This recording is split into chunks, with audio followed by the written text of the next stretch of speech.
What's up, San Diego? Good morning to all of you out there on a marine-layered covered San Diego on a Labor Day weekend. Tomorrow is Labor Day. Hopefully, all of you are enjoying your weekend in a safe manner. Get ready to talk some Padres baseball with you, some college football with you. Local college teams got some victories yesterday.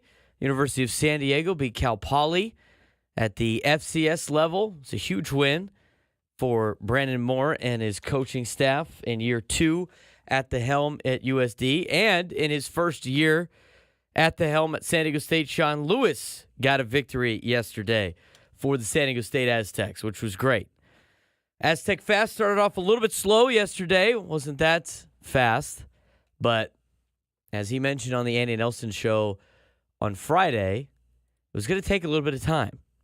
It's going to take some time. So don't freak out yet. But the Aztecs got the victory yesterday over Texas A&M Commerce, which is good. They started to really wake up a little bit more in the second half. But, you know, a lot of things that obviously need to be fixed before they continue the season. And we'll talk more about Aztec Fast and San Diego State football in just a little bit. But I wanted to get that out there. Obviously, college football is in full force now. We are in that transition time where football started to take over. People are doing their fantasy football drafts. And this show is going to start transitioning to a football show as well. Obviously, we still got a lot of Padres baseball to discuss and talk about. But as I mentioned before, San Diego State wins 45-14 over Texas A&M Commerce. A little dicey there at halftime. 6-3 lead for Texas A&M Commerce at halftime. But the Aztecs scored 42 points in the second half to really wake up the Aztec Fast. So good for San Diego State. Got the first win. Danny O'Neal, was about to say rookie quarterback, but really freshman quarterback, true freshman quarterback, 22 of 33, 214 yards, 2 touchdowns, no picks, which is great. Rushing on the ground, Marquez Cooper, who they got from Kent State, who was with Sean Lewis at Kent State, 27 carries, 223 yards, and 2 touchdowns, along of 47. So nice little rushing attack as well. In terms of your receiving leader, Luis Brown, the 4th, 3 receptions, 91 yards, a touchdown, along of 44. Defense shined. They showed up and showed out yesterday as well. So good win overall for the Aztecs. Again, started off a little slow, but we'll talk more about them in just a little bit later on in the show. Padres had a little bit of a rough one yesterday. Jumped out to a 2-0 lead in the top half of the first inning. A Jake Cronenworth bomb to get things started. Jake Cronenworth, obviously the former Ray prospect who the Padres acquired from the Rays, doing some damage at the Trop. But then it was the Rays all over Randy Vasquez yesterday. Randy Vasquez, 4 1/3, 9 earned runs, 11 hits, 4 walks, and 3 punch-outs. It's never going to really get it done. And for the Padres right now, I mean, your 5th starter, Matt Waldron, wasn't getting it done. Randy Vasquez was, kind of getting it done. I think you can throw out the conversation or maybe the topic of discussion. Who do you want to keep more long-term? Is it Randy Vasquez or is it Matt Waldron? I think Randy Vasquez has a lot more upside. He's younger. He doesn't rely on a he doesn't rely on a knuckleball to get guys out. So, for me, I think Randy Vasquez has more upside. I think both of them, with the way their contract structure is, are better off on the Padres than potentially shipping one off. I don't know why you would do that unless you think you could trade, someone at its height. But, both Randy Vasquez and Matt Waldron have both already reached relatively their trade value, height right now at this point of the year. Obviously, they're not going to trade anymore. And I don't think you're going to get any more height for the offseason. So until they start turning it around next year, there's really no trade value there. But those are your 2 5th starters until Yu Darvish officially comes back. And until Yu Darvish officially comes back, then, you're going to have to roll with Randy Vasquez or maybe Matt Waldron again or Johnny Brito or what have you as that 5th starter. Yu's not supposed to come back until mid-September.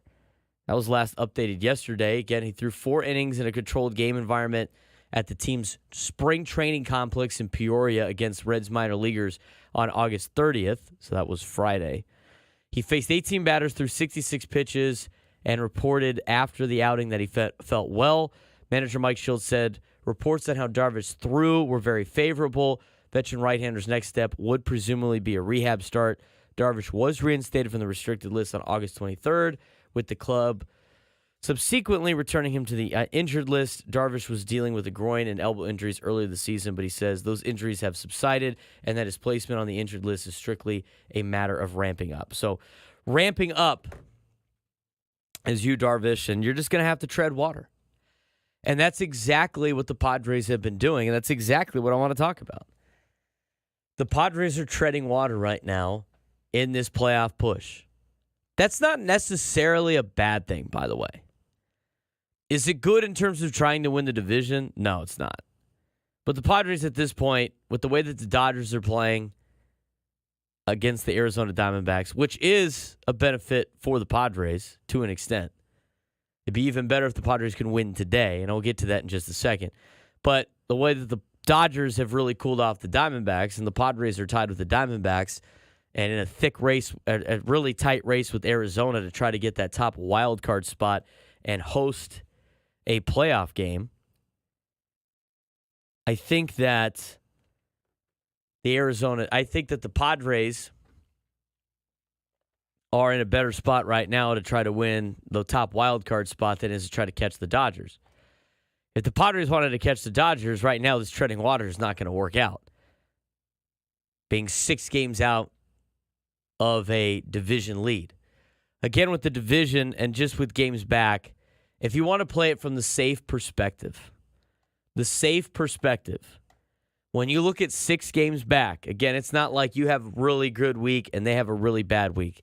To account for the Dodgers to lose 6 games in a week is ridiculous, on top of you winning 6 games in a week. But if you start looking at the way the schedules play out and how teams win series and lose series, it's easier to just count it as series.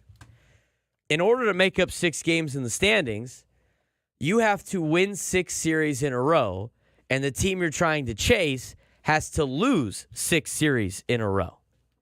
And then you are tied with said team. Now, obviously, there's a little bit of a mix when you got a couple 4 or 2-game series mixed in there, which the Padres, in fact, do. Padres don't have any more 4-game series, but they do have a 2-gamer against Seattle. As for the Los Angeles Dodgers, I don't think they have any 4-game series left either after this weekend. But the amount of series that are left, it's just the month of September.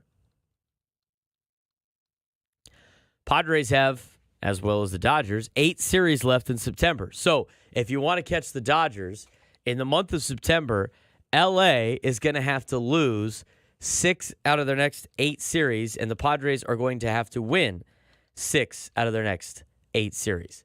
That's just to tie the Los Angeles Dodgers. If you tie the Dodgers, you're in a good spot because you've already won the season series against the Dodgers. So I guess that's not necessarily the worst at this point in time. But being 6 games back, that's how you have to look at whether or not you think you could catch those guys. Again, it's not impossible. I mean, the Dodgers could have a bad week somewhere here or there, but I don't think that's necessarily going to be the case.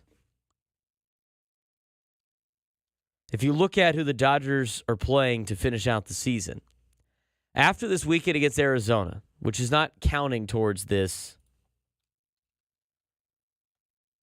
not counting towards these 6 series that you have to outdo them in.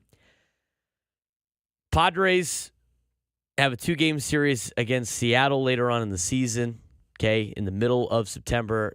The Dodgers have a 2-game series against the Angels. So in the only way where that series even counts is if the Padres sweep the series against Seattle and the Dodgers go 1-1 against against the Angels. That's the only way that series would count towards this being better in 6 of the 8. So you could just throw those 2 out because the likelihood of that happening are very slim. It's more likely that the Padres and the Dodgers both do the same thing in those series. And by the way, if the Padres lose a series and the Dodgers win a series, then it's over on one of those. Then you have to make up another one. Because if you win 6 out of the last 8 series and the Dodgers lose 6 out of the last 8 series, you're in a good spot, but that's assuming that you don't lose any more ground. So let's throw out the 2-game series. Dodgers got to play the Guardians. That's a possible loss of a series, but then they got to lose. Out of these 7 series left, the Dodgers would have to lose 6 of them. Cleveland, the Chicago Cubs, Atlanta Braves, so far not the worst, Miami Marlins, okay, Colorado Rockies, San Diego Padres, Colorado Rockies. All in the meantime, the Padres have to take 2 out of 3 from Detroit, 2 out of 3 from San Francisco, 2 out of 3 from San Francisco again, 2 out of 3 from Houston, 2 out of 3 from the White Sox, and then 2 out of 3 from the Dodgers or Arizona. I'm not saying it's impossible, but what I am saying is it's not really part of their problems.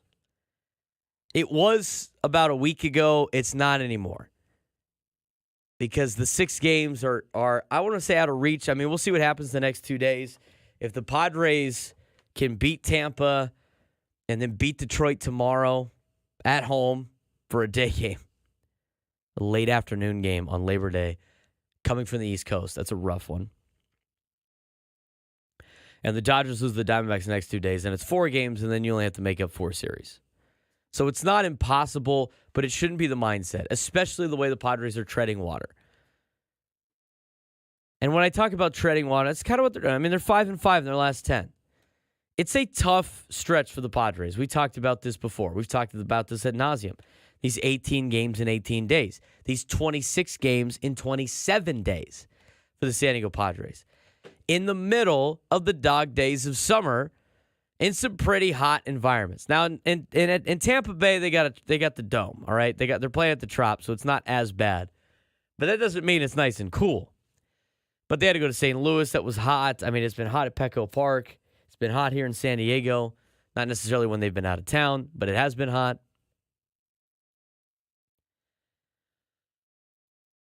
But for the Padres right now on this 18-game stretch, it's okay to tread water. That's exactly what they're doing. They're maintaining their spot. They're tied with the Diamondbacks ahead of the wild card standings. Their lead over the Braves has shrinked a little bit, but that's okay because you just try to keep them far away from you as you can. They're 4 games in front of New York. Chicago's starting to catch up now. They're only 4 games back of the final wild card spot. San Francisco and St. Louis are hanging on for dear life. They're in an okay spot. They're not playing the best of baseball. They're not playing the worst of baseball. It's kind of been a little 50-50 here and there. But it's okay for the Padres to tread water. Today, though, they could really use a win against Tampa Bay. The 10:40 first pitch in Tampa. So we'll see what the Padres got in store today. It's Dylan Cease on the hill. I keep thinking it, and I keep going it over. They're in a good spot right now, just treading water. No need to panic about the way that they've played. And we knew that they weren't going to play at this clip for a long period of time. And they were red hot for a while. And that's where winning teams separate themselves from losing teams. That's how you get yourself into the playoffs. It's by going on streaks like the Padres have gone on and then playing 500 ball the rest of the way. Right now, the Dodgers are on a little bit of a heater. The Diamondbacks have cooled off. They've lost 3 in a row. So if the Padres could get a victory today, whatever happens in the LA-Arizona game is a plus. Do a little scoreboard watching, and we're in the thick of it now. It's September. Padres have 24 games left in the season. And of those 24 games, including today, 23 of those games are against teams with a winning record. 22 since Tampa Bay is now under 500 by 1 game. That's a pretty difficult schedule for the month of September. It's going to get you ready for the postseason, but Padres need a day off, and Tuesday cannot come soon enough for the Pods. They've played pretty good ball in these 18 games in 18 days. I mean, they're around 500, maybe just a little bit over 500. It's the same thing in their 26 and 27. That's a tough stretch that the Padres have done a lot of damage in, so it's okay that they're treading water. Where does everything stand? We'll talk about that when we come back. Padres in the hunt for October, plus some other things I want to get to on the show. How the MLB trade deadline really shaped up the playoff race. We're going to get into some college football as well, as they started last week and then again continued this week at a big day in college football yesterday. Break down more of the Aztec game. Plus, it's never too early to look at the MLB free agent preview. And there's a lot of news and notes out there about what the free agent market will look like, even though we're in a pennant race, thinking about what's this team's going to look like in the near future, whether or not we could keep some of these players on this team in a long core. We'll talk all about that coming up next and more. Plus your phone calls, 833-288-0973, 833-288-0973. This is the Braden Surprenant Show, live and local each and every Sunday morning on San Diego's #1 sports station, 97.3 The Fan.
Welcome back to the Braden Surprenant Show, live and local each and every Sunday morning on San Diego's #1 sports station, 97.3 The Fan. San Diego Padres treading water right now. It's not necessarily a bad thing. We were talking about that earlier in the show. They're at a good spot. If we take a look at the hunt for October, this is how everything's going to play out. And I almost just want to start making my September predictions, if you will. Here in the month of September, as we get to the hunt for October, everybody's down to about 26 games left, 25. Some teams got some makeup games. San Diego Padres sits 6 games behind the Dodgers in the National League West, tied with the Arizona Diamondbacks in the standings, as both of those teams lead the wild card. Arizona currently has a better winning percentage by hundredths of a point. So they are in the top wild card spot. Padres still get to play Arizona 3 times. Final 3 games of the regular season. That most likely will be for that top wild card spot. Or if things go poorly for both teams, maybe the final spot in the playoffs. That's going to be a huge series in Arizona to finish the season, because the tiebreaker is not decided yet. The Padres have to win 2 out of 3 to win the tiebreaker over Arizona. If Arizona takes 2 out of 3, they win the tiebreaker over San Diego, because they're both 5-5 against each other this season. But as of right now, Arizona is the top wild card spot at 76 and 60, if I'm not mistaken. San Diego 77 and 61. Atlanta 74 and 62, 2 games behind both San Diego and Arizona. The New York Mets are 2 games behind Atlanta, still trying to hang on. They're 72 and 64. Chicago has been on a resurgence here as of late, as they're now 4 games back out of a wild card spot. They're 70 and 66, playing good baseball. San Francisco and St. Louis still hanging on at 500. They're 6 games back out of a wild card. In terms of how everybody's schedules lay out for the month of September, Atlanta's got 26 games left. The Mets have 26 games left. Padres with 24. Arizona with 26. San Francisco with 25. St. Louis 25. Chicago 26. Out of all of those teams that are battling for wild card spots and seeding in wild cards, the San Diego Padres play the second most games against teams above 500. The Padres have 23 of their final 24 games against teams that are at least 500 or better. The only team that has more are the San Francisco Giants. They play 24 games against teams above 500, with 1 game left against Miami today. And then it's 3 against Arizona, 3 against San Diego, 3 against Milwaukee, 3 against San Diego again, 3 at Baltimore, at KC, 3 at Arizona, and 3 against St. Louis. You might as well scratch the Giants off right now. And if they make it through that and get in the playoffs, watch out. I wouldn't want to play them very much. San Diego's final 24 games. 1 today against Tampa. Then they got 3 against Detroit, who, by the way, has a winning record now. And they're playing good baseball. 3 against San Francisco. 2 at Seattle, who is hanging on for dear life in the wild card in the AL West. 3 against San Francisco. 3 against Houston. 3 against the White Sox. Thanks. And then 6 games, 3 against LA and LA, and 3 against Arizona and Arizona. That is a tough schedule. That is a tough schedule the Padres have to navigate. So they're not through the woods yet, especially with their lead on Atlanta only being 2 games now, and with their lead over the New York Mets only being 4 games in, and, by the way, not having the season tiebreaker against the New York Metropolitans. Those are 2 teams that they might have to worry about. The team that I think might sneak into the playoffs, and I might even call it, but the 2 teams that the Padres and Arizona should probably worry about just based on their schedule, the Atlanta Braves have a pretty favorable schedule, but also the Chicago Cubs. Let's talk about the Braves first. Atlanta, in 26 games left in the season, they got 1 against Philly today, which could be anything. 3 against Colorado, 3 against Toronto. When the Padres played Toronto, it's a lot different than when the Padres were playing Toronto, than when the Atlanta Braves were playing Toronto. 2 against Washington, 4 against the Dodgers, which is not bad, right? I mean, they do have to play the Dodgers 4 times at home. Maybe they could get the Dodgers for the Padres. A little bit of help there. 3 against Cincinnati. Or really 4 games out against Cincinnati because they do have to make up a game. 3 at Miami, and then they finish the season with the Mets and the Kansas City Royals. 9 games against teams above 500, 18 games against teams below 500. Let's look at the Cubs. Cubs have a game against Washington today, 3 against Pittsburgh, who is struggling. 6 games in a row against the Dodgers and the Yankees.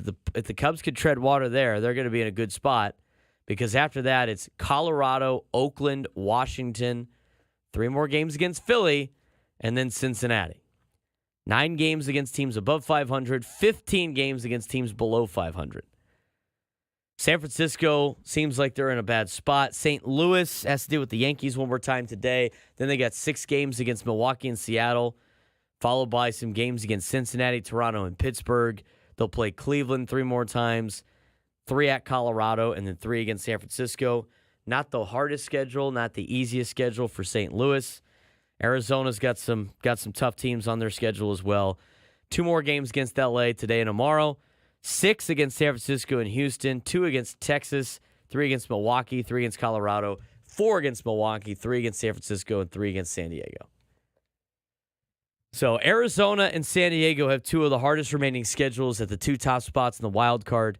Chicago and Atlanta and New York, who are on the outside looking in, most notably New York and Chicago, have pretty favorable schedules, although the New York Mets' final 3 series of the year, their last 9 games, they're in the playoffs already. Philly, Atlanta, and Milwaukee to finish the season. So I am not necessarily worried about the New York Mets right now with the way that they're playing ball and the way that their schedule plays out. But Atlanta and Chicago might be on the door, knocking at the door to try to make the NL wild card. We'll see how it plays out. But the Padres, as I said, they're still in a good spot, treading water. They really need to refresh on their off day and get ready for this final push to finish the season with San Francisco, Seattle, San Francisco, Houston, Chicago White Sox, the Dodgers, and Arizona. That's it. 24 games left for the Padres to try to find their spot in the playoffs. And I think they're going to make the playoffs. But we'll see. We'll see how they finish this last stretch. We're in the home stretch of the Padres season. I want to get to your phone calls, 833-288-0973, 833-288-0973. Talk a little bit more about this Padres ball club, plus how the deadline did for winners and losers of the deadline 1 month later, and how it's shaping the National League wildcard race and the pennant race in the National League and the American League when we come back on the Braden Surprenant Show, San Diego's #1 sports station, 97.3 The Fan.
Welcome back to the Braden Surprenant Show, live and local each and every Sunday morning. Talking Padres baseball. We'll get your comments in the YouTube chat. A lot of you guys are starting to wake up now a little bit. Good. Alan Cartman, Astros, Dodgers, Diamondbacks are the only real winning teams we have left. The 500 teams might not have winning records when we play them. Still a tough schedule, but not as bad as Braden's saying it is. It is tough because those guys are battling for spots. It's not who you play, it's when you play them. I mean, you're just assuming that they're going to be under 500 when you play them. But we were assuming that the Padres are going to play the Detroit Tigers when they were under 500 for the majority of the year, and now they're over 500. And they're playing really good baseball. If you look at the Detroit Tigers, in their last 10, they're 7-3. And now 69-68 on the year. I mean, they're playing good ball. The Tigers are playing good ball. And after the Detroit Tigers, the Padres play the Giants. The Giants are playing for their lives. I mean, we saw the Mets play for their lives here last week. They did. And they did pretty well. So you're playing teams that have their backs against the wall, and they're desperate. There's a video that goes around on social media every year with one of our local coaches here in San Diego. Coach Kurt Hines down at Coronado High School. Now, it was got a little crazy in his halftime speech, but it's still a good fire-up speech. He backed himself into a corner, trying to tell his Coronado Islanders about how dangerous a man is when he's backed into a corner. And right now, the dangerous teams that you got to deal with are the ones that are backed in a corner. The Detroit Tigers, not so much. They're just kind of hot right now. The San Francisco Giants, they're backed in a corner at 68-69 on the year. They're backed into a corner. Bob Melvin has been 500 now the last 2 years. Expectations in San Francisco where they were going to compete for a playoff spot. He's got one of the best pitchers in baseball in Blake Snell, a second year in a row. But San Francisco's backed into a corner right now trying to fight their way out. And always against the Padres, it's going to be tough. Those are going to be tough games. The Seattle Mariners are backed into a corner. They're 4.5 out of a wild card spot. They're right there in the thick of things in the American League West. Seattle's 5 games back out of the West. They made some moves at the deadline. They're backed into a corner. Houston trying to hold off Seattle after coming back from a bad start to the season. Chicago White Sox stink. I mean, I'll give you that one. Dodgers and Diamondbacks are battling for spots. It's not an easy schedule. It's not like you're playing the Rockies. Well, I guess the Rockies would be tougher for the Padres, but the Rockies, or they're playing Miami again, or the Chicago White Sox twice. I mean, they got to play some good teams. We're going to get out to your phone calls, 833-288-0973, 833-288-0973. Let's go out to the South Bay. Kevin in Chula Vista standing by. Kevin, what's going on? How's your holiday weekend going? No, we got off to a pretty good start last night, watching San Diego State go from trying to be competent to fast. So that was not a bad way to start. So good for them, and congrats to the kids out there and Coach Lewis, and hopefully they can go onward and upward from here. So it's good for them. So that's a good way to start the weekend. Hey, Braden, so here's the question. You're the statistical guru of the station, I think, and I appreciate that very much, by the way. So we've not done, I don't think, and you correct me if I'm wrong, I don't think we've done a dive into side-by-side comparisons about the starting pitchers that the Padres would face in the playoffs potentially. So going through, pick your top 3 Padre pitchers that are active right now. I'm not going to put Darvish in there because he's not back yet. We don't know. But take your active starting top 3s of the Padres and do a statistical dive comparing how they stack up against the Dodgers, the Diamondbacks, projecting in the West, and then Milwaukee in the Central, most likely, and then you've got Philly, Atlanta, and possibly the Mets. So how does the top 3 San Diego starters measure up against the top 3 actives of those teams? I like the way the Padres rotation stacks up against a lot of the teams in the division. I mean, if you look at the Dodgers rotation, that is probably one of the most beat up Dodgers rotations they have ever had. I mean, they are in a spot where, in reality, they're not at full strength with their starting rotation. They're getting Kershaw coming back a little bit, and the Dodgers they're always just going to be good. But I would take the Padres pitching staff over the Dodgers pitching staff, and the Diamondbacks too. I mean, the Diamondbacks have had some good starting pitching, but not great starting pitching. I'll take a deeper dive at it, but I like the way the Padres pitching stacks up from a starter perspective. I'll take it as much. I'll take the Padres starting rotation over a lot of starting rotations in Major League Baseball, but I'll definitely take the bullpen, and that's what's going to really shut teams down in the postseason is that Padres bullpen, and they're going through a little bit right now just in the regular season, but this Padres roster is built for playoff mode. They just got to get to the playoffs first, and once they get in there, they match up and have a team that is built for a playoff run. Yeah, and take a look at the East when you get a chance, because I think that's where the problem is. I think, my concern is they don't particularly play well against the Phillies.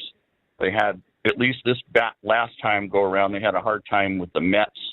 I don't know, if King is, because we've never tested him before, and they've never tested before, how far is he going to go? What's Joe going to do?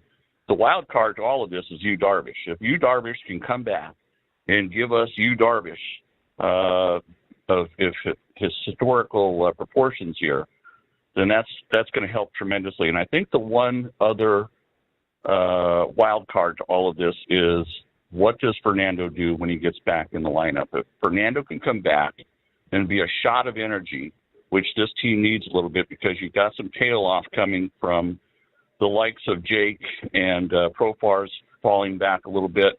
They need a little energy. And I think if Fernando can come back and put a jolt of energy in during the September-October run, then that's all good. So it's going to be a hell of a finish, no question about it. So let's keep an eye on those rotations, because that's, I think, going to be a key to a lot of this.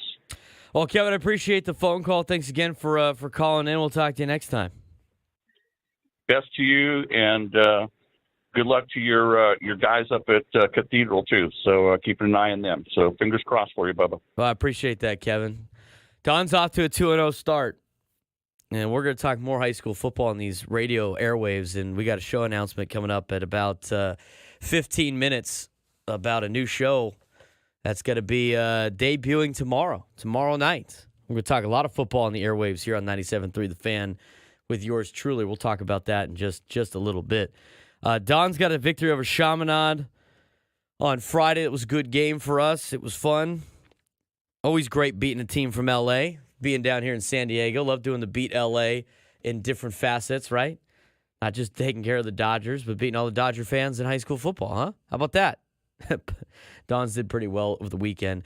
We'll have some more high school stuff later on, not necessarily on the show. I do think, I mean, if you look at the Padres rotation, Dylan Cease is a frontline starter, and I'll take him against a lot of pitchers in Major League Baseball, especially in Game 1 of a playoff series. Even if you don't have Yu Darvish, and you're going to get him back, and I think Yu's going to be lights out. You go with Joe Musgrove 2 and Michael King 3.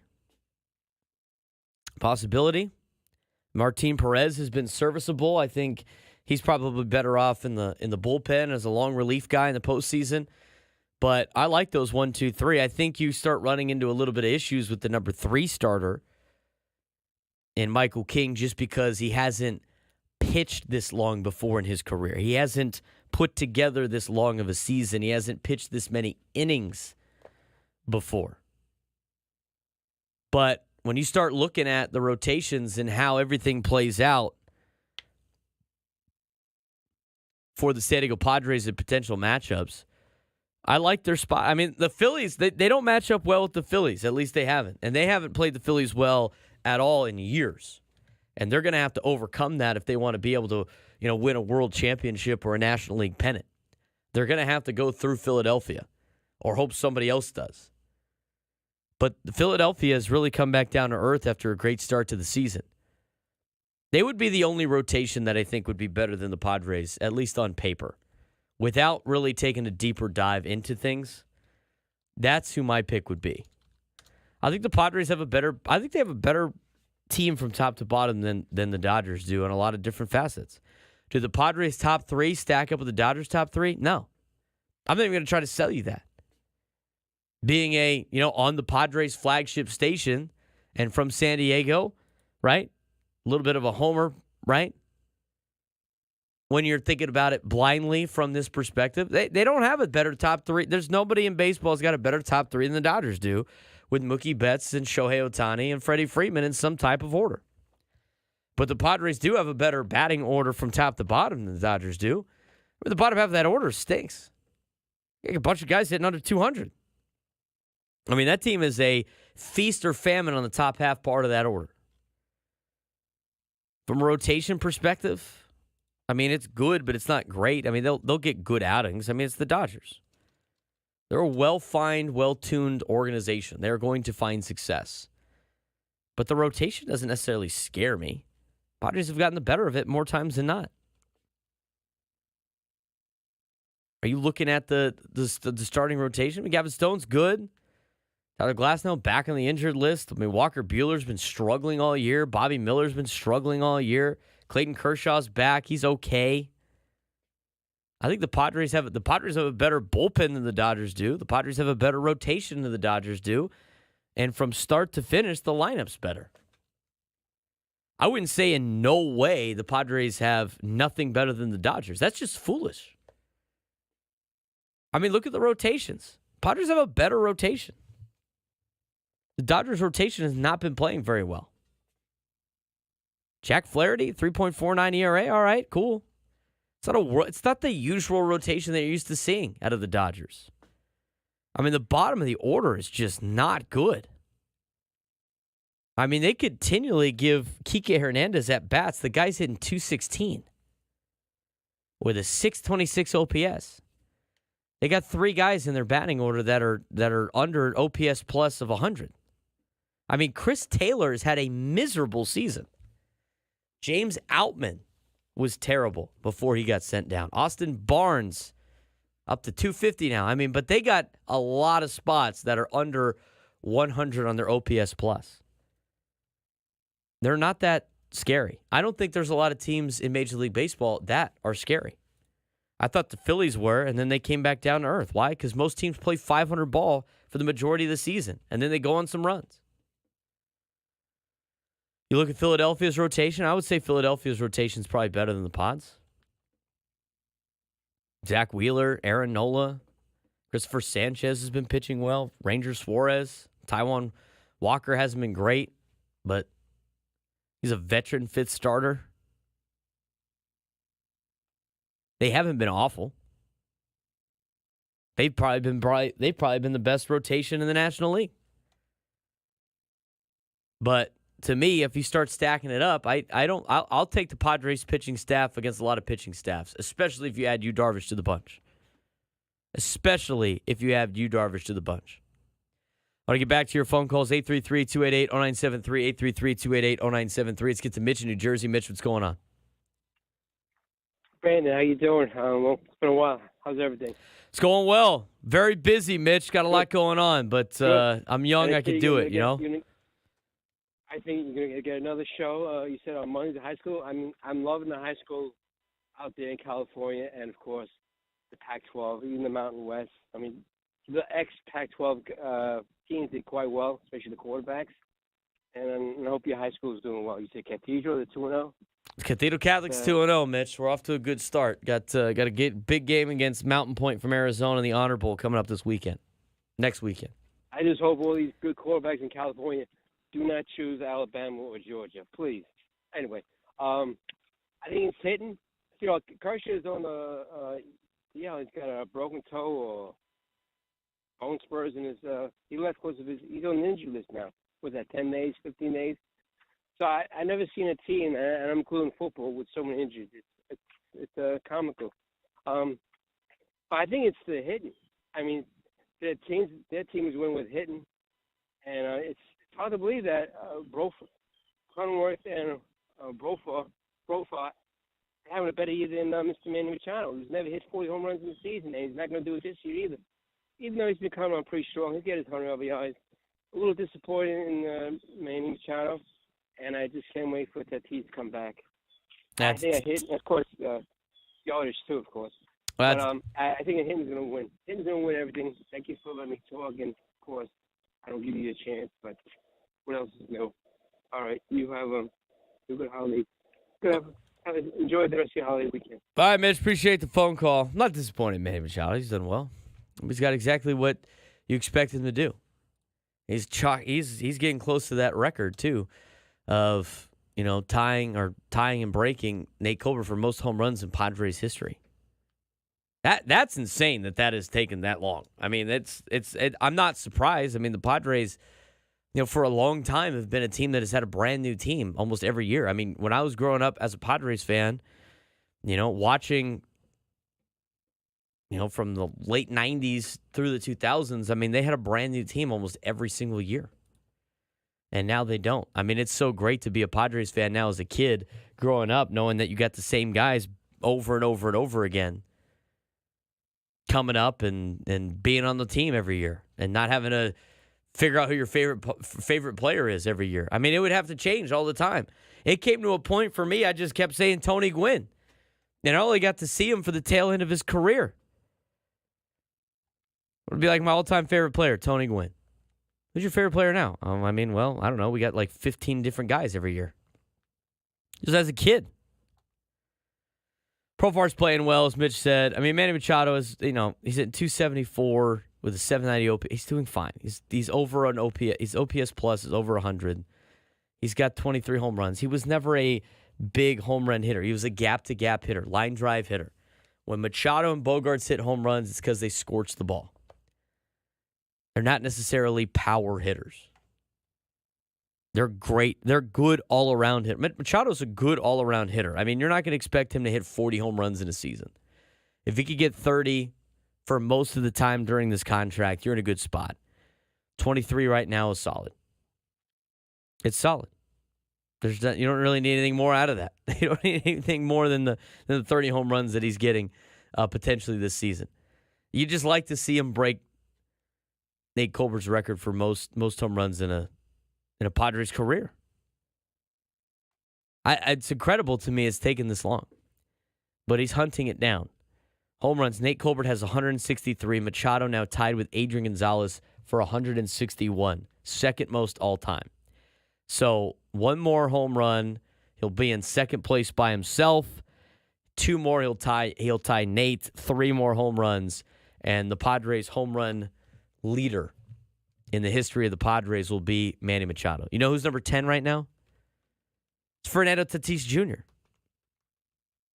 I mean, think about that for a second.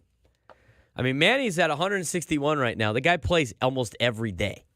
And he's been on the team since 2019. Fernando has been on the team since 2019 at the big league level and has not even come close to playing every day. He had the suspension. He's had the injuries, multiple injuries. He's been in the IL for a long time. That's not a knock on him. He's still very young. You're going to get all of his prime years as he's under contract for a long period of time. He is already 10th all-time in Padres home runs. 120 home runs. He's only 43 behind Nate Colbert's 163. I mean, Fernando's going to blow past that. And so is Manny. You got Manny on this team for another 9-10 years. He's going to blow past that record of 163 home runs. I can't believe that has stood the test of time. I can't believe it, and I can believe how that has stood the test of time for as long as it has. I mean, you would have thought with some of the players the Padres have had that they have been able to get up to Nate Colbert. I mean, you even had a guy in Greg Vaughn at 50 in a year. Top home run leaders, Nate Colbert, Adrian Gonzalez and Manny tied for second. Phil Nevin, Dave Winfield, Tony Gwynn, Will Myers, Ryan Klesko, Ken Caminiti, and now Fernando Tatis Jr. Manny's a couple home runs away. We'll talk more about that. Plus, Got some news to report. Brand new show coming your way on San Diego's #1 sports station, 97.3 The Fan, starting tomorrow. Talk about that next.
Welcome back to the Braden Surprenant Show, live and local each and every Sunday morning. Got some good news to report on. Some breaking news, if you will. We are excited to announce our new weekly high school football show with myself, Braden Surprenant, America's finest football show. It will be on from every Monday from 10 to midnight beginning tomorrow. Be fun to talk some high school football with all of you guys out there in San Diego. Got a lot to report on when it comes to high school football. A little bit late, try to get everything going. Obviously, to get things going for the season. We're now 2 weeks into the high school football season, but starting tomorrow at 10 o'clock at night, on Mondays, we will have the America's Finest Football Show for America's Finest City. So, great time to talk high school football with you. We're going to mix in some other stuff as well. We're going to mix in, some... we're going to mix in some college football. We'll talk some NFL as well and get you dialed in football here in town. So what's going to happen is we're going to talk high school football each and every Monday on the airwaves, on right here on 97.3 The Fan from 10 to noon. Or sorry, no, 10 to midnight. 10 to midnight, 10 to midnight, 10 to midnight. A little late night action for some high school football on Mondays. It will be on the radio, and then on Thursdays it will re-air on YouTube. So if you missed it on Mondays and you want to watch it on Thursdays and kind of get that refresher right before the Friday night action, we'll also have that on Thursdays. I will be in the chat on Thursdays to talk some high school football with you. We'll talk some college football as well. Talk about Aztec Fast and a lot of different things in the high school football, college football, and a little NFL. But it's mostly going to be high school. It's dedicated to the high school kids doing the high school show. I love talking about high school football. Growing up on a high school football sideline here in town, coaching high school football now, playing high school football. It's a fun time here in San Diego, and we love our high school football. So looking forward to that opportunity. Big thank you to Adam Klug for letting me put that together on top of the show that I have right now, and look forward to be able to talk about that tomorrow. It's going to be a good time on the high school football show. So I'm looking forward to it. It should be a fun time, and want to get all of you to join in, all of your local high schools. I know every time we bring up the mascots of the high schools, you guys are fired up on the chat during the Andy and Elston show. But want to be able to put that together for all of you, and it's going to be fun. I'm going to enjoy it. I can't wait for it. So. That's what we're going to be doing. That's the big show news. We kind of teased it on Friday on Andy and Elston, but it's going to be a great time. I'm looking forward to it, and looking forward to talking football with all of you guys. I'm Braden Surprenant. This is the Braden Surprenant Show, live and local each and every Sunday morning. I'm trying to do multiple things at once. Shout out to the Fantasy Football for Losers group, who are drafting right now. It's my dad's fantasy football league. I've now played in it the last 3 years, and they draft every Labor Day Sunday morning at the Bond residence, James Bond's residence. Yes, that is a real person, James Bond. Shout out to my dad's high school buddy, my Uncle James, who's hosting my dad and his high school friends and some other friends in his fantasy football league out there in East County. They have the greatest spread. They got the board. They got all the donuts. They got all the other things that, James does a great job putting together a great spread. And he does so well putting together a great spread that he usually misses on a lot of his picks, but that's neither here nor there. But they're doing a draft right now. I'm in the league. I am trying to draft right now while doing a show, which some people have done in the past. I don't know how you could do that. I don't know how you could possibly draft while hosting a radio show. It is very difficult. I think I'm on the clock right now, as a matter of fact. And the cool thing about this draft and why I'm taking my time while I talk to you, and I have been trying to get all these messages across while drafting for fantasy football. I don't think you understand how difficult that might be. And this is not like tooting my own horn about how difficult this is. I'm trying to draft. We have some programming notes. I'm trying to break some news on a new show. I got Padres roster moves that we haven't even gotten to yet. I'm hosting a show, and by the way, I'm drafting a fantasy football league. And it's not one of the... Here's the thing about this league. It's so dumb that it's fun. Like, everything that makes this league dumb makes it fun and hilarious. Because every time I explain this league to somebody, They go, that is so stupid. Why would you do it? I mean, because it's aggravating. It's hilariously aggravating. This is a touchdown-only league. They have added a couple of things with yardage, but it's a touchdown-only league. So when you're playing fantasy football, and these guys have been doing this for a long time. I mean, they are OG fantasy football players. Like, they used to calculate the scores in the box scores. They'd have to wait for the paper to come out to have all the box scores and be like, all right, this is how we did. Touchdown only, which means if Jalen Waddle has over 200 yards receiving, and he catches like an 80-yard bomb and gets tackled at the 2-yard line, he gets nothing. 0. No points. He gets no points. People freak out when I talk about it. They freak out. But the reality, it's aggravating. It's so aggravating when it happens to your team.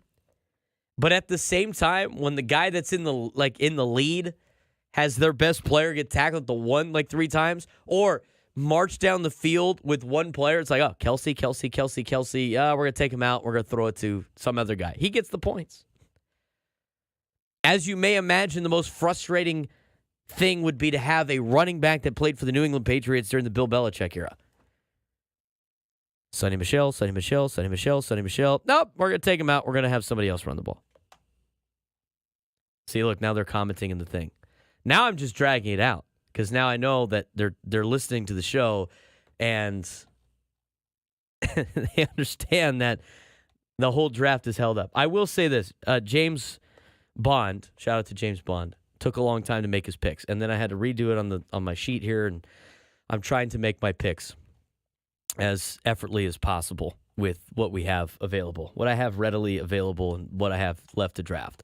So I'll be making the pick as best possible right now as I try to break some news to you and get to those roster notes as well. I want to get your phone calls today, 833-288-0973, 833-288-0973. This is the Braden Surprenant Show, live and local each and every Sunday morning. As the Padres will be underway at 10:40 a.m. Pacific time today as they play their final game against the Tampa Bay Rays before coming back to welcome the Detroit Tigers. They have an off day on Tuesday. Somebody in the chat asked, why is that? I'll talk about that in just a second. But we're going to make our pick. Oh, I picked it on the wrong thing. Hang on. I got to make my pick on the actual draft board, which is a lot harder to find guys and do things on that. But that's what we're going to do as I try to do multiple things at once today. But there we go. He's been picked. All right. Time for a reset. Padres made a roster move. I'll let the draft continue as it may be. Again, touchdown-only league, which is very hard to do. Very, very asinine league, but it's fun because of how painfully frustrating it happens to be. Padres roster move. This is very intriguing to me for the San Diego Padres. It was only a matter of time before the Padres finally did this. And now, in the process, they had not sent down a catcher for it. So here's what the Padres have done. They have optioned Randy Vasquez to AAA El Paso. Again, today, by the way, you can add an extra roster spot. You got 2 extra roster spots. So the Padres have optioned Randy Vasquez to AAA El Paso after last night. They have recalled Tom Cosgrove to the bullpen. Need a little bit extra bullpen help since you don't need a 5th starter for a while because you have an off day on Tuesday. They have selected catcher Elias Diaz to the Major League roster. He will wear number 15 for the Padres. That is added to our roster. So the Padres now carrying 3 catchers. They have designated Lake Bacher for assignment. So Lake Bacher will be no more unless he clears waivers. And they have reinstated Wandy Peralta from the 15-day injured list. So Vasquez down, Cosgrove replaces Vasquez. They designate Lake Bacher for assignment in order to select the contract of Elias Diaz. And they have reinstated Wandy Peralta from the 15-day injured list to add the extra guys to the roster. So the added guys to the roster are Elias Diaz and Wandy Peralta. Tom Cosgrove has been recalled as they have optioned Randy Vasquez down to AAA El Paso. Bullpen gets a couple extra arms today. Oh, we got additional moves. They've selected the outfielder Brandon Lockridge to the 40-man roster and optioned him to El Paso, transferred Stephen Kolek to the 60-day injured list, and signed infielder Nick Ahmed to a minor league contract. Wow. Interesting. Nick Ahmed, now part of the Padres organization. I wonder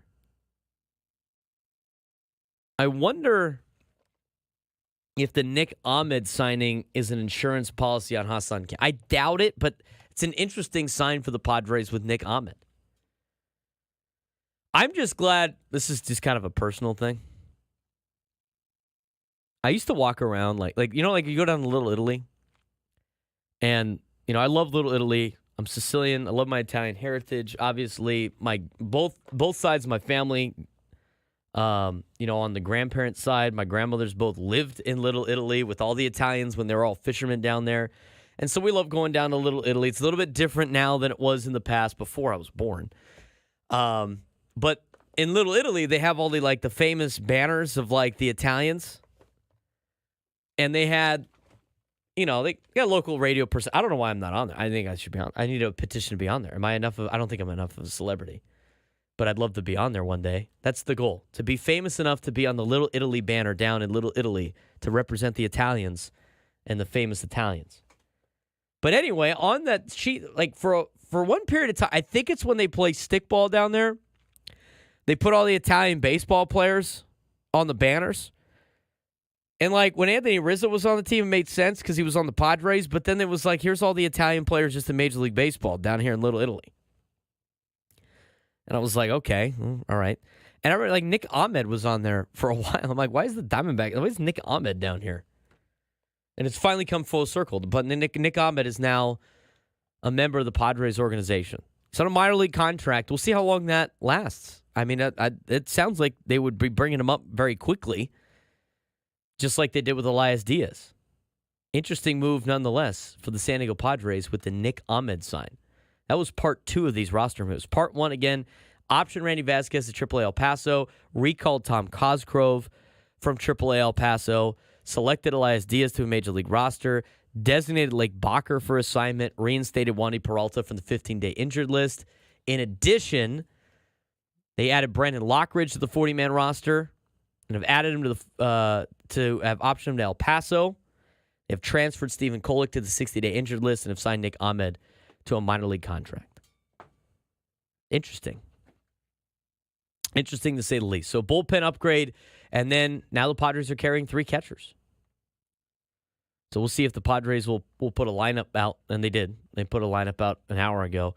Diaz is not in the lineup, as they made the roster move after they put the lineup out.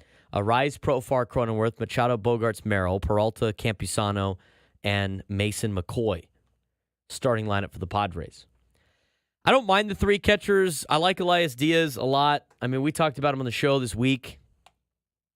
And the thing is Kyle Higashioka's played out of his mind. He's been great. But honestly, I'd like to see Elias Diaz in a playoff lineup more than I'd like to see Kyle Higashioka. I think Kyle Higashioka is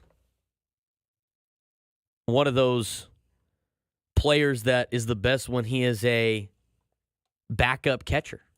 I think it's better when he's a backup catcher than he is as a starter. I think he's been great. When people were on him early in the season, like, oh man, this guy can't play, whatever. I'm like, he's a backup catcher. He's serviceable as a backup catcher. Elias Diaz started. I mean, the guy was an All-Star MVP a couple of years ago. He was on the All-Star team last year for the Rockies. He was hitting 270 when they DFA'd him. They just didn't want to pay him. And they're making Rockies making Rockies moves. He was going to sign with the Giants. Didn't think he was getting enough playing time. I think it was more that he knew that the Giants are probably not in a better spot than the Padres are. So we'll see what Elias Diaz could do. I'd like to see that guy get some at-bats very quickly here. But interesting roster moves for the Padres. A lot of them to get to break down. We'll talk about those when we come back. We'll also get back to your phone calls, 833-288-0973, 0973. I'm Braden Surprenant, trying to do a radio show, draft a fantasy football team, talk about my new America's Finest Football show, and much more on the Braden Surprenant Show live and local each and every Sunday morning from 8 to 10 on San Diego's #1 sports station, 97.3 The Fan.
Welcome back to the Braden Surprenant Show, live and local each and every Sunday morning from 8 to 10, going the full 2 hours today, as we will have Sam Levitt and company for the Padres, Equator SoCal Padres pregame show coming up at 10 o'clock, top of the hour. Getting ready for Padres and Rays. Should be starting at 10:40 Pacific time, as it will be Dylan Cease on the hill for the Padres. And the Padres try to take 2 out of 3 in Tampa, which would be good for San Diego. The results of the Diamondbacks and Dodgers game, regardless the next 2 days, should be a benefit to the San Diego Padres. I think at this point now you're rooting for the Dodgers to just take care of business against Arizona so you can separate yourself from Arizona and have that lead over the Diamondbacks. I mean, being 6 games out of the division with the Dodgers, again, I said on the open, you have to view things in terms of games back in a race. And I used to do this too a long time ago, but the reality is you have to view it based on series. Because in baseball, everything's based on series, right? And you're thinking about taking 2 out of 3, and you're hoping the team that you need to chase loses 2 out of 3. Your odds of winning the first 2 games and them losing the first 2 games, but then flip-flop. I mean, the thing is if I win 2 games in a row and the Dodgers lose 2 games in a row, the Padres are 4 games back. But then on the last day, if the Dodgers win the game and the Padres lose, then it's back to 5. So in the 3-game series, the Dodgers lost 2 out of 3 and the Padres took 2 out of 3. In what order it happened doesn't really matter. You have to win the series and the Dodgers have to lose the series, and you have to do that 6 times in order to catch them. That's where you're at with the Dodgers. Now, of course, if the Dodgers lose the next 2 days and the Padres win the next 2 days, it's back down to 4. And then the series after this weekend change a little bit, or you only have to win 4 series before the Dodgers lose 4. The other wild card, of course, is you get to play the Dodgers 3 times. Now, those almost count as double. If you take 2 out of 3 from L.A., you're leaving there with 2 games. Or at least 1 game. You're picking up 2 games. So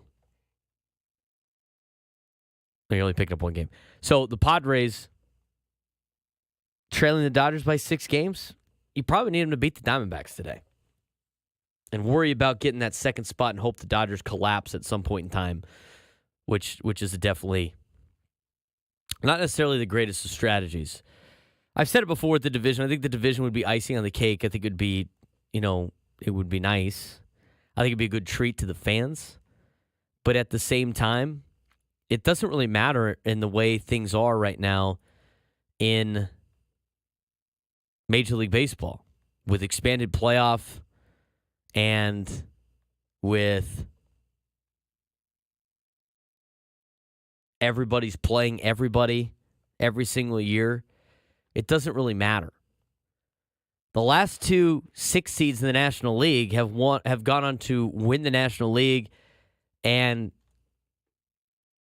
make it to the World Series. The last 2 6 seeds, the last 2 teams that just got hot at the end of the year. I mean, Philly got hot at the right time a couple of years ago. They snuck into the playoffs and went to the World Series. The Arizona Diamondbacks last year, same thing.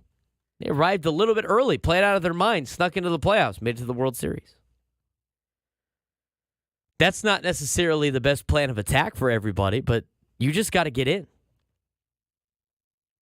If you have a tournament roster, you just got to get in. And the Padres have a tournament roster. So, the way things are playing out right now, just got to take care of business. And they got a lot of taking care of business they got to do.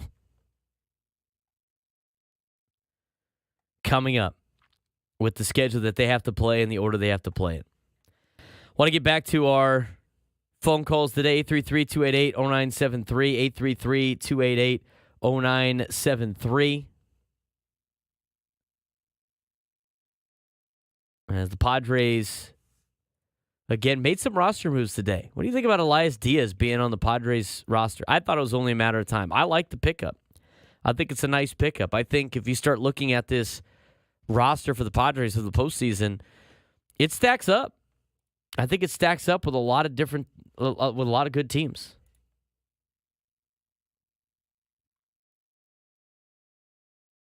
No, it's the Padres pregame show, Rod.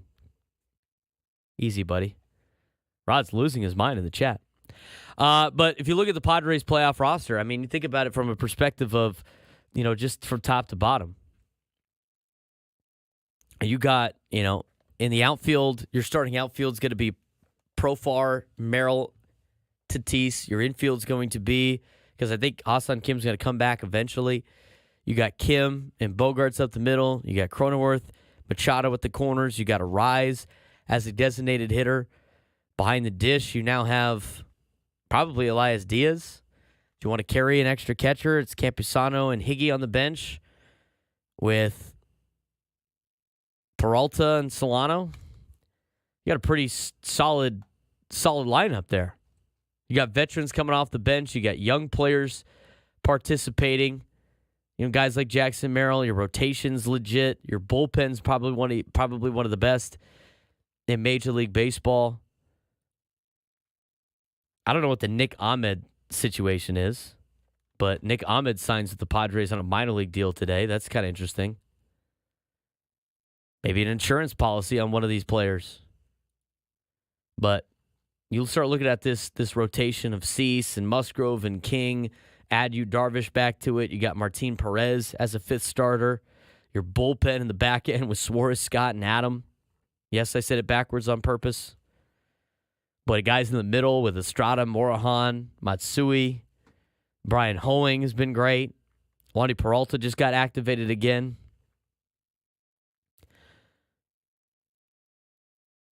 Tyler Wade's been great all year. Whether or not he's even on the team at this point coming forward. But a lot of great things happening with the Padres with a lot of these roster moves and the way that the roster is being built right now. Still being built. I mean, picking up Elias Diaz off waivers. Not really off waivers. They didn't pick him off waivers. They signed him after he cleared waivers as a free agent to a minor league deal. I mean, he's been good this season. It's not like he's been bad. I think he's going to play exceptionally well for this Padres team, and I'm looking forward to seeing it. We got one more segment left here on the Braden Surprenant Show. We'll talk a little bit about what happened in college football yesterday. We'll also dive into a little free agency for the offseason, plus some moves that happened at the deadline that have really paid dividends for a lot of teams. We'll talk about what teams won, what teams lost as we look a month after the trade deadline. All to come, plus your phone calls, 833-288-0973, 833-288-0973. This is the Braden Surprenant Show, live and local each every Sunday morning on San Diego's #1 sports station, 97.3 The Fan.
Final segment of the Braden Surprenant Show, live and local each every Sunday morning, getting you ready for Padres baseball, which will start with the Eagle Water SoCal Padres pregame show at the top of the hour, 10 o'clock on the dot.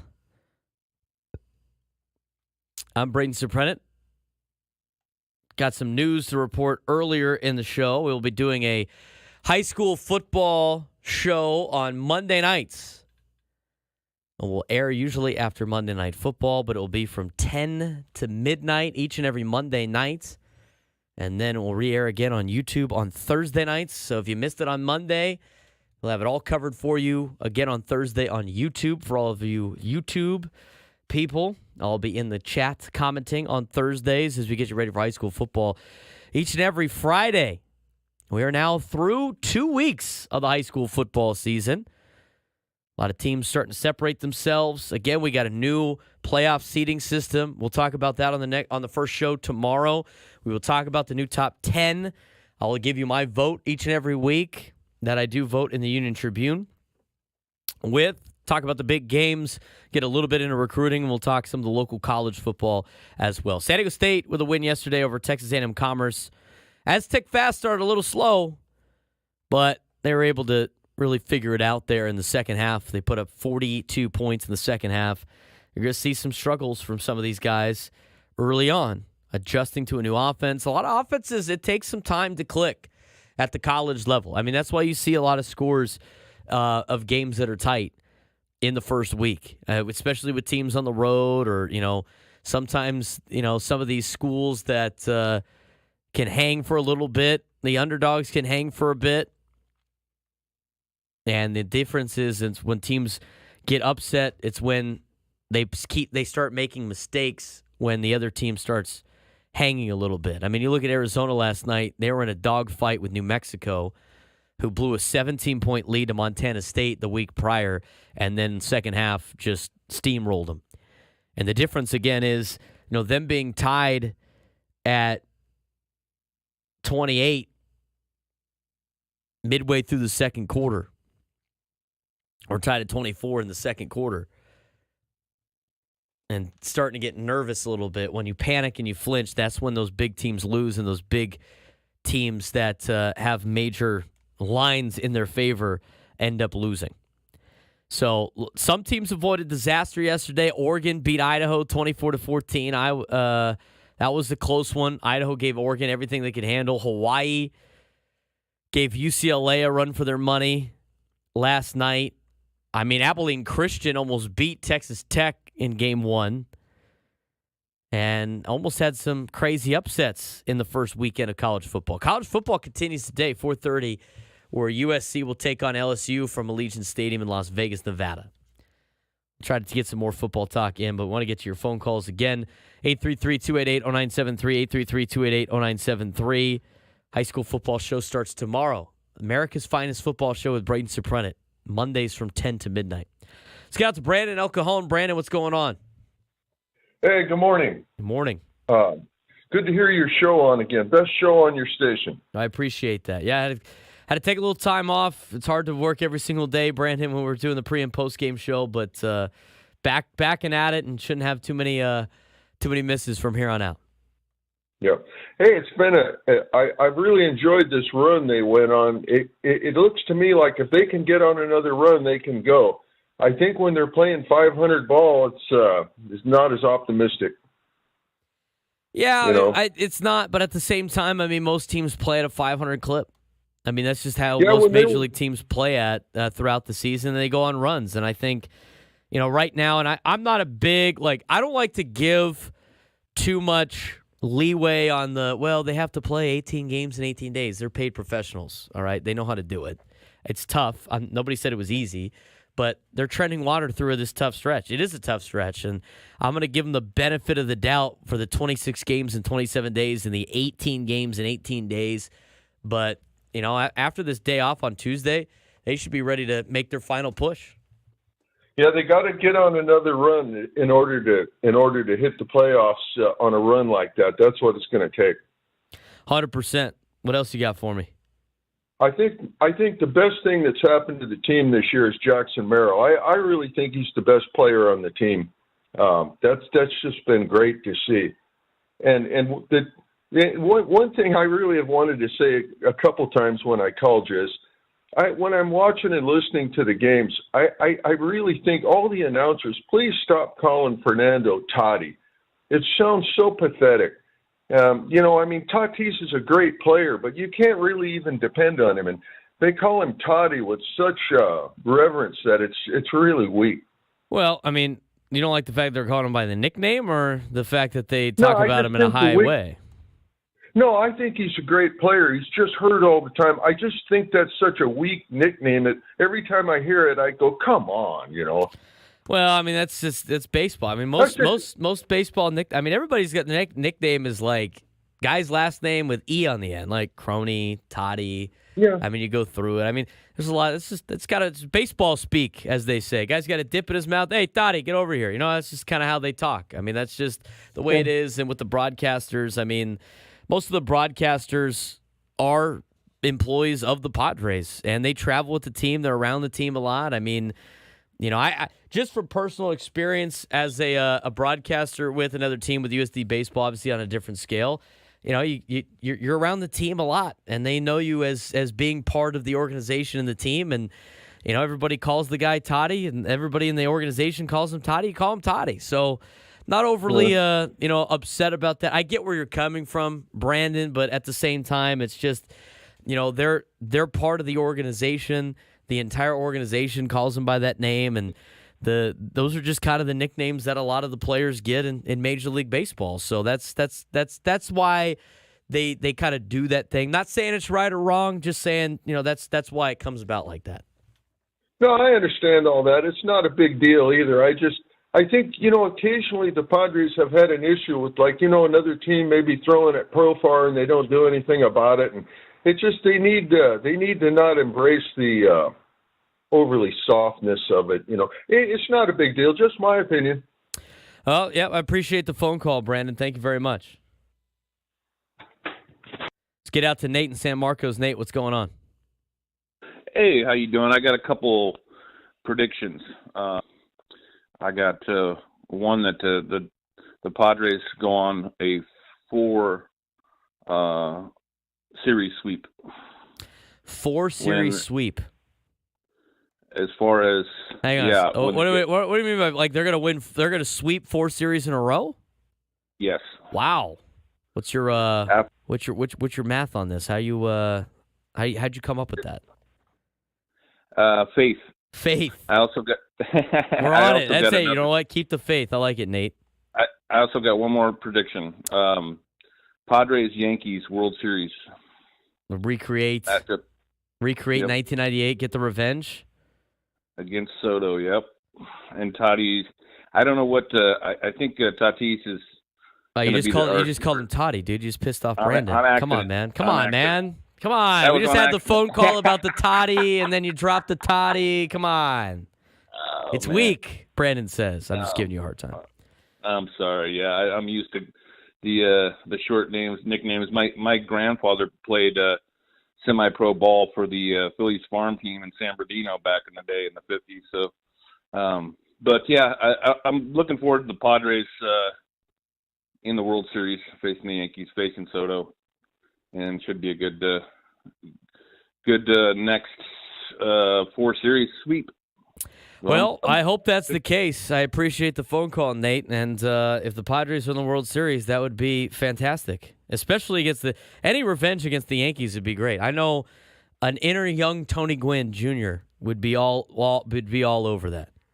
Oh man, my hairs are standing up on my arms right now. So got to get to the playoffs first, Nate. We'll see. Let's see if the prediction goes well. But I'm writing it down right now. Nate with the it's so funny. Immediately with the Toddy comment. Just calls him Toddy. I don't have a problem with that. I mean, the thing is that the broadcasters are with the team a lot. So they're going to call the players by their nicknames because they're part of the organization. I mean, Jesse works for the Padres. Tony works for the Padres. Mark works for the Padres. Don works for the Padres. They're all with the Padres all the time. They're always there. They're in the dugout every day. They're in the clubhouse every day to a certain extent. They travel on the team charter. That's what the team calls him. They call him Toddy. What's that? What is it from Coming to America? His mom calls him Cassius. I'm going to call him Cassius. The Padres call him Toddy. I'm calling him Toddy. I don't necessarily do that or call him Tatis.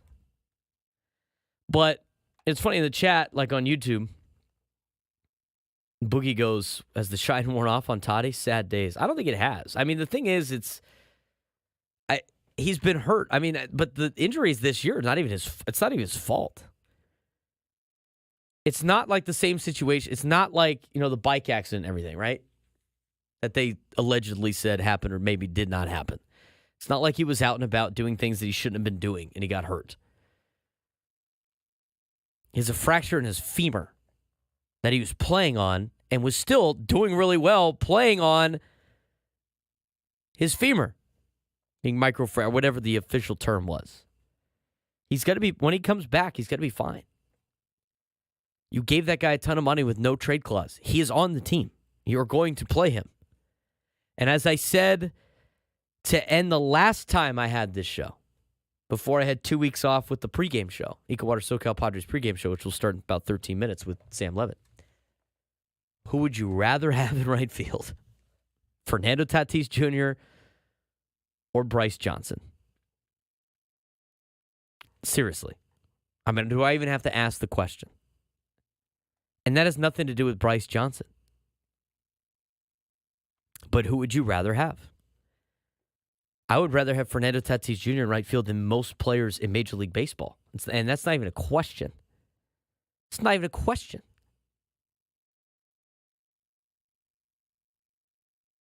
So, the nickname thing is one thing. I don't think the shine's worn off. I think people, especially with it's just how fans are. It's the flavor of the month, right?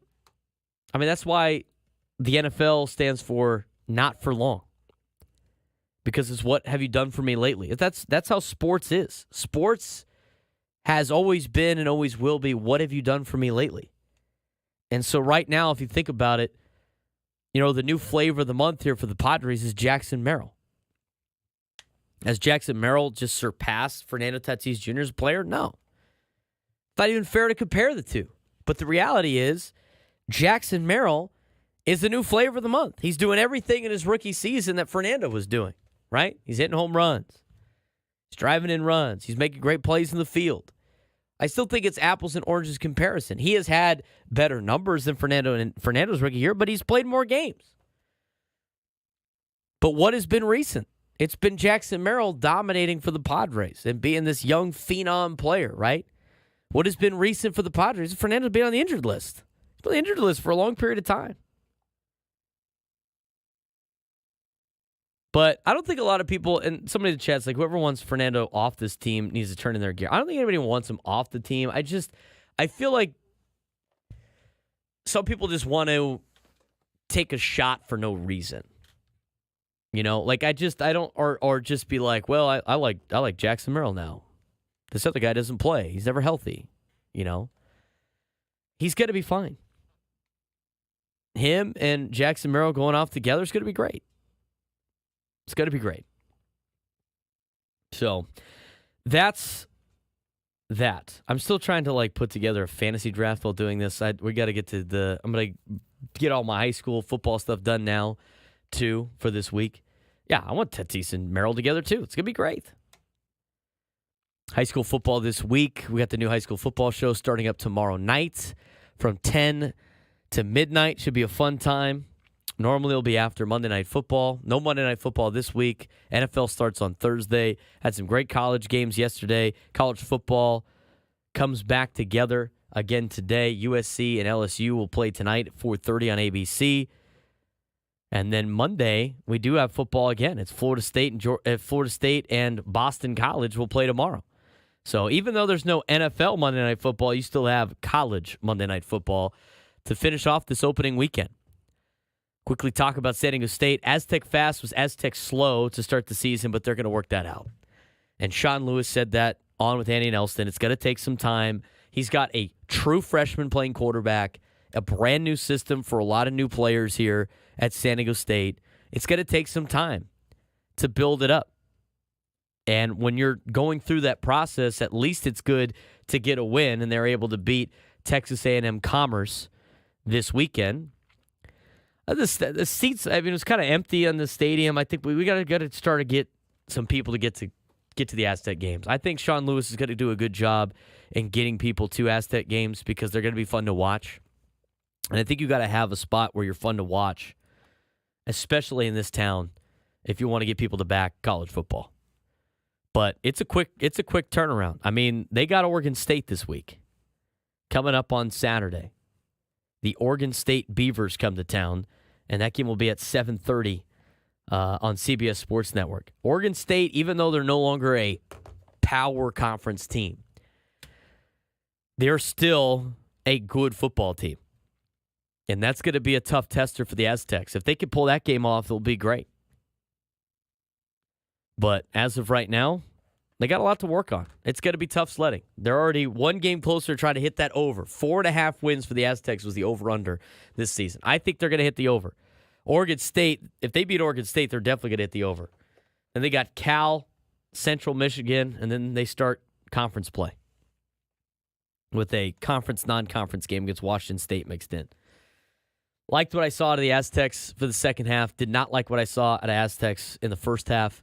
But again, they'll figure it out. They'll work it through, and we'll see what we got with that. Padres baseball is coming up in just a matter of moments as we get you ready for the Ecowater SoCal Padres pregame show with Sam Levitt. Lot of roster moves today for the Padres that we discussed. Sam will have all the reports on that. I know a lot of people are asking about injury reports on Fernando Tatis Jr. and Hassan Kim and Yu Darvish. I'm sure he will have that with the injury report on the show. And Padres got a big game today. Even though they're in a good spot, they got a big game today. It'd be nice to. You can't lose any ground to the Diamondbacks if they're able to beat the Dodgers. Just continue to win and go on the stretch. I know they've been playing. They got 2 games left of these 18 games in 18 days, and then they finally get a break. And to answer somebody's question that asked it earlier, why the Padres have Tuesday off? They can't play any more games in a row. They can't do it. It's against the rules. So they had to give them a day off. So that's why you get a Labor Day game tomorrow at 3:40 and then Tuesday off and then resuming the series Wednesday, Thursday. So that's the reason for the day off. They need that day off in a bad way.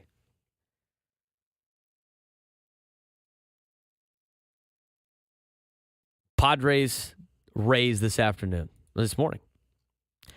Couple things at stake, obviously. We got the playoff picture with the Padres. Just kind of go over it one more time before we sign off today.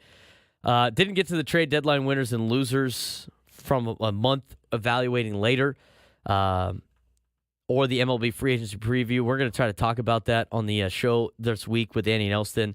Padres, as it stands right now, 6 games out of the National League West leaderboard. Tied with Arizona. Diamondbacks got the Dodgers today in L.A. In the wild card, Padres in Arizona atop of the standings, tied 2 games above Atlanta, who has a 2-game lead on New York and a 4-game lead on Chicago. San Francisco and St. Louis just hanging on at 6 games and 6.5 games out, respectively, in the wild card standings. Padres got 24 games left in the season. 1 more game left to really finish off the August side of things, even though it's September 1st, and then really start the 1st of September and the final stretch. I mean, we got 24 games left. The Padres have a lot of games against teams with a winning record. 23 of the next 24 games are against teams that are 500 or better to finish out the regular season and get you ready for postseason play. Things are getting a little bit tighter. It's September baseball, but that's what makes it fun. I wouldn't want it any other way. It's better than being out of it back on, May, whatever it was, like it's been the last couple of years. So that will do it for me. Ecowater SoCal Padres pregame show will come up next with Sam Levitt taking you to first pitch as it's Padres and Rays. I will be back tomorrow with the high school football show from 10 to midnight, and then with Andy Nelson throughout the week. And then I'll see you next Sunday. The Braden Surprenant Show live and local each and every Sunday morning on San Diego's #1 sports station, 97.3 The Fan.